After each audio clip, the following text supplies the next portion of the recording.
Hey everyone, in today's video, we're going to be talking about a powerful tax strategy called a Roth Conversion Ladder. We're going to talk about what a ladder is. We're going to talk about when it's beneficial and all of the details in between. Now, if it's your first time on our Safeguard YouTube channel watching any of our videos and you're interested in getting more out of your retirement, building a more predictable retirement, building a more tax efficient income stream, go ahead and hit the subscribe button. Each week we release videos on those exact topics. Okay, so let's get into what a Roth Conversion Ladder is. And if you're familiar with any other laddering strategies like a bond ladder, it's very similar. Essentially, it involves planning well ahead of time and performing an action like a Roth conversion on a periodic timeline, essentially. Okay, so let's dig a little bit deeper into this. So what is a Roth conversion? It's taking money from a tax deferred account, converting it to a Roth IRA so you never have to pay taxes again.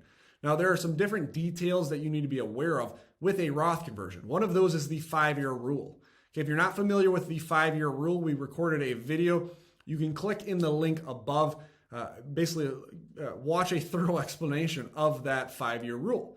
But the quick and easy of it is basically if you perform a Roth conversion this year, you cannot touch that money without penalty for 5 years. Okay, so what is a Roth conversion ladder? Well, it involves some careful planning well ahead of time. But basically, it involves performing a Roth conversion on a periodic schedule so you can then use that money when you need that money. Okay, so what do I mean by that? Let's say that we need Roth money this year. Well, 5 years earlier, we could start performing a Roth conversion ladder. And let's assume we need a Roth money over the next few years as well.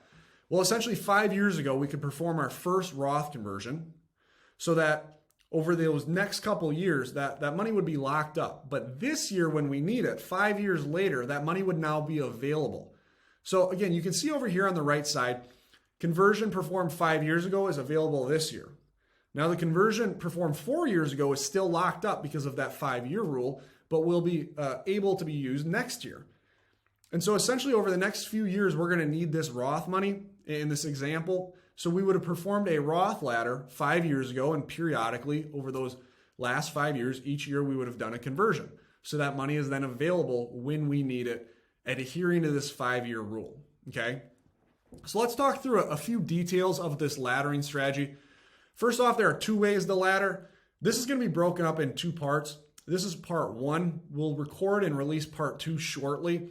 But basically part one type of Roth conversion laddering is for early retirees. Okay, and we'll talk about why this is such a powerful strategy for early retirees. But this next part two that we're going to record is applicable to everybody. Okay, and it involves maximizing your conversion power through a slightly different laddering strategy. So stay tuned for that.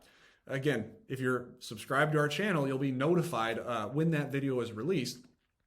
But basically, laddering acts as a great way to tap retirement accounts prior to 59.5 and do so by offering tax-free income. So for the majority of your retirement accounts, IRAs, Roth IRAs, you cannot touch that money prior to 59.5, typically without penalty. Now, certain accounts you still can touch. 401ks have a rule of 55 that allow you to tap some of that money prior, but for the most part, the majority of your retirement accounts can't be tapped prior to 59.5. Well, this creates an issue for early retirees. Someone wanting to retire at 55 might have a ton of money saved up in their retirement accounts, but they simply can't tap it without penalty. So we're going to talk about how a Roth conversion ladder can essentially sidestep this 59.5 rule. And it's also important to note that this can be a scary strategy for some retirees because typically, let's say that you're retiring at 55, performing a Roth conversion laddering strategy means that you're going to need to perform a Roth conversion while working. While many retirees are under the assumption that they're going to be making more income while working than they will when they're retired. So they're likely going to be at a higher tax rate while working than they will be when they're retiring. So performing a conversion when their tax rates are slightly higher can be a scary thought for many. We're going to step through and talk through why maybe it shouldn't be for many of you and talk through some different variations on that front. But the real secret behind a Roth conversion, why it's so powerful for those early retirees, is essentially around this 59.5 year rule. Okay, So let's first look at a contributory Roth IRA. So this would be a Roth IRA that you set up that you're contributing to each year. Okay. Now, prior to 59.5, you can only access the contribution on that contributory Roth IRA. You cannot access any growth. Okay, so let's say for the last 20 years, you've been contributing $5,000 a year. You can access that contribution, but let's say you've had $250,000 worth of growth. You can't touch any of that $250,000. And so this creates a situation where if you want to retire prior to 59.5 and you have a lot of money saved up, it might create a situation where you can't touch the majority of your money. And this can be a frustrating thing, especially if you're able to retire prior to 59.5. Okay. So what's the solution? Well, in comes the Roth conversion. Okay, and it's unique how a Roth conversion is treated in regards, in opposition, I guess, to the Roth or the contributory Roth. Okay, so when you perform a Roth conversion in a given year, that full amount is locked up for 5 years. But after that 5 years, the full amount is now treated as a contribution. And this makes sense. Okay, at the end of the day, all a Roth contribution is you're paying taxes on that contribution amount and then contributing it towards a Roth. Well, what a conversion is you're taking a portion from your tax deferred accounts, paying taxes on it today, and now contributing it towards a Roth. Okay, so it makes sense in a way that that full Roth conversion is now treated as a contribution. Now, it's important to note there are limits on how much you can contribute to a Roth. There are no limits on how much you can convert to a Roth.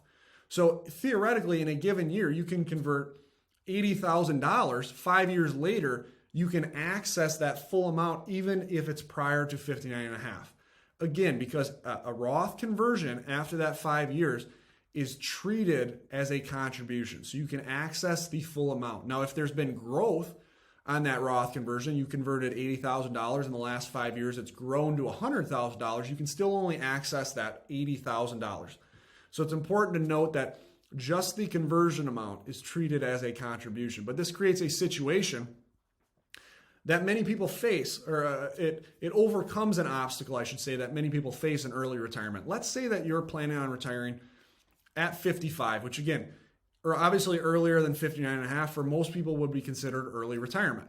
Now the issue is, let's say you have the majority of your money in a Roth contributory account or a traditional IRA. Well, you can't tap the majority of your retirement accounts. Again, if you have a 401k, you might be able to tap some of that money. But for the sake of this discussion, let's say that you can't tap the majority of your retirement accounts. Well, this creates a situation where even if you do have a 401k, that's a tax-deferred 401k, you might still be able to withdraw from that money, but it's going to essentially limit some of your healthcare options. Okay, and why is that? Well, prior to 65, you already have limited healthcare options. You can take some kind of continuation from work if it's offered, or really for most people, your only other option is entering into the ACA marketplace, the Affordable Care Act marketplace. Now, if you enter into the Affordable Care Act marketplace, you can earn a subsidy if you report a low enough income. Now, there's two things that will determine your subsidy: your household size and essentially your reported income. Well, every dollar that you take from a tax-deferred account is counted as a dollar for reported income. Now, there's something called a healthcare cliff, where if you make too much money, you lose your subsidy. And this healthcare cliff is a very narrow range where you might make an extra couple $100 or report a couple extra $100 and lose potentially a $500 a month subsidy, costing you $6,000 a year. And so this creates a situation where essentially, especially prior to 65, if you're on ACA, you want to take the income that you need to live out your dreams in retirement, but you want to report a low income so you can earn a subsidy and thus saving on healthcare costs. Well, in this example, this is very hard. If you can't touch the majority of your retirement accounts, if you can't touch the majority of your Roth account, you can really only take from a tax-deferred 401k. All of a sudden, you're forced to take every dollar that you take as income is counted against you in terms of the subsidy. So what is a solution? Well, a Roth Conversion Ladder is a solution. Okay, so what would this look like? Well, again, it takes some careful planning. Make sure you have some expert help performing this type of ladder. But let's say you're retiring at 55, 5 years prior to retirement, age 50, you start performing a periodic Roth conversion in the amount that you're going to need after age 55. So let's say that you need $80,000 of income. Well, if you took that all from a tax deferred account, you would lose your entire subsidy. What you can do instead, at age 50, perform an $80,000 Roth conversion. Now, again, for the next 5 years, that money is going to be locked up, but you don't need that money for the next 5 years. You need it in the first year of retirement. So at age 51, you perform a conversion. At 52, you perform a conversion, and so on, basically laddering this conversion. Well, then once you turn 55, you're now able to use that full Roth conversion, and it won't count as reported income because Roth withdrawals don't count as reported income for this ACA subsidy. Okay, now the reason I have some smaller Roth conversions here from age 55 to 59 and a half is because you're still allowed to take some income. If you stay below the first poverty level, okay, you're allowed to take some income and not lose any subsidy. So you can still perform a little bit of a Roth conversion even from age 55 to age 59 and a half. Okay, but the point being is prior to 55, 5 years prior, you are performing a conversion in order to use it once you turn 55 and are now retired. So you have that full access to that non-taxable income. Okay, then after 59 and a half, you can use some preferential withdrawals, taking some from IRA accounts, taking some from Roth accounts, and still qualify for a subsidy from 59 and a half to 65. But as you can see, kind of the solution here is performing these periodic conversions so that you can use that money when you need it, okay? So oftentimes we see that people are a little bit hesitant to convert while working. And for some good reason, the thought process is right, but oftentimes there are different layers to this discussion that not everyone's thinking about.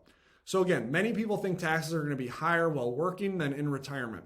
And on the average, when we look at just your overall tax rate, there's some truth to that. Okay, now we recorded almost an hour presentation diving into this concept in one of our Wealth Wednesdays. I'll link to that up in the link above if you want to watch that. But there are a few layers to this discussion. First off, remember retirement fund availability. So converting while working might be a necessity if you can't access that money prior to 59 and a half.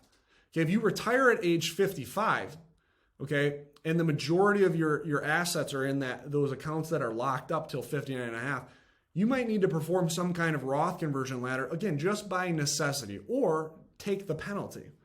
Okay, now again, that needs to be weighed, but the other thing that needs to be remembered are future tax hurdles that might raise your marginal tax rate. So your marginal tax rate are essentially the tax rate that your last dollars are taxed at.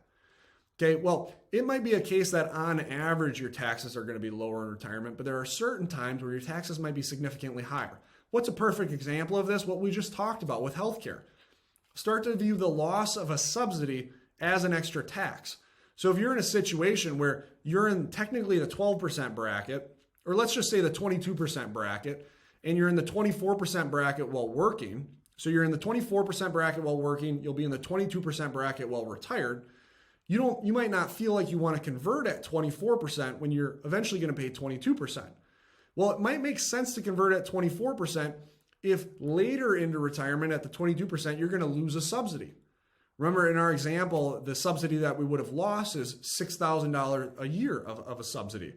So if we add that back in as a tax, all of a sudden our tax rate in retirement might have gone from 22% to something like 29%. Okay, well, all of a sudden converting at 24% in order to avoid a 29% tax makes a whole lot of sense.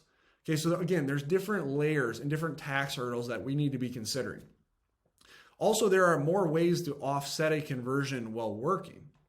Okay, for instance, most people, or I should say a decent amount of people, have access to an HSA, a health savings account. Well, if you contribute $7,000 in a given year to a health savings account, you receive a deduction. Well, that might allow you to convert $7,000 more in a Roth conversion ladder strategy and essentially offset that tax liability. Likewise, you can contribute to tax deferred account and offset a conversion as well. Now, obviously that means you're going to be saving a lot of money. But for some people, especially planning on early retirement, that might totally be a solution.